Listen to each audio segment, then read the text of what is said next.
స్ఫూర్తినిచ్చిన వీరనారి నేను.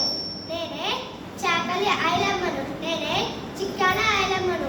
1895 సెప్టెంబర్ 26వ తేదీన వరంగల్ జిల్లా రాయపతి మండలం కృష్ణాపురంలో ఒక సాధారణ రజక కుటుంబంలో ఓరుగంటి మల్లమ్మ సాయలకు 4వ బిడ్డగా జన్మించాను. అతి చిన్న వయసులోనే పాలకుర్తికి చెందిన నర్సయ్యతో వివాహం జరిగింది. రజాకారులు దొరలు ప్రజలను పీడిస్తున్న రోజులవి. వారు 60 గ్రామాలను జమీందారుగా ఉండే అక్కడి ప్రజలను హింసించేవారు. ప్రజల మాన ప్రాణాలను దోచుకోవటం, ఎదురు తిరిగిన వారిని చంపటం, మహిళలను హింసపరచటం వంటి హేయమైన పనులు చేసేవారు. రైతుల పంట పొలాలను, పశు సంపదను లాక్కోవటం, వెట్టి చాకిరీ చేయించుకోవటం, లూటీలు చేయడం వంటి ఆకృత్యాలకు ఒడిగట్టేవారు.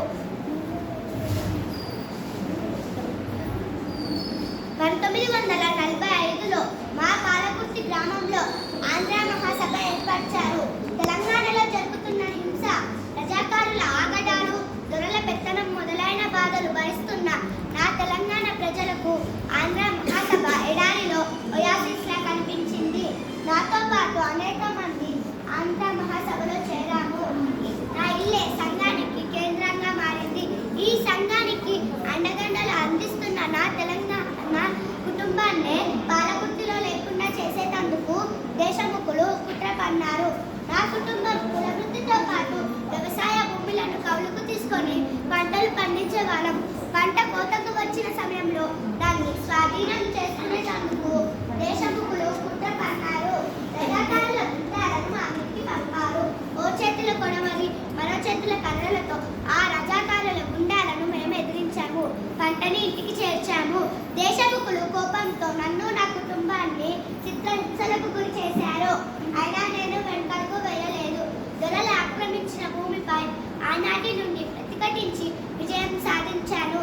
దొరల పెత్తనాన్ని ఎదిరించిన ద్విశాలినని, రజాకారులను తరిమి కొట్టిన వీర వనితనని, తెలంగాణ సాయుధ రైతాంగ పోరాటానికి దారి చూపిన వీర మాతనని నా ధీర చరిత్ర ప్రపంచ వ్యాప్తంగా ప్రాచుర్యం పొంది ప్రజా పోరాటాలకు స్ఫూర్తిగా నిలిచింది.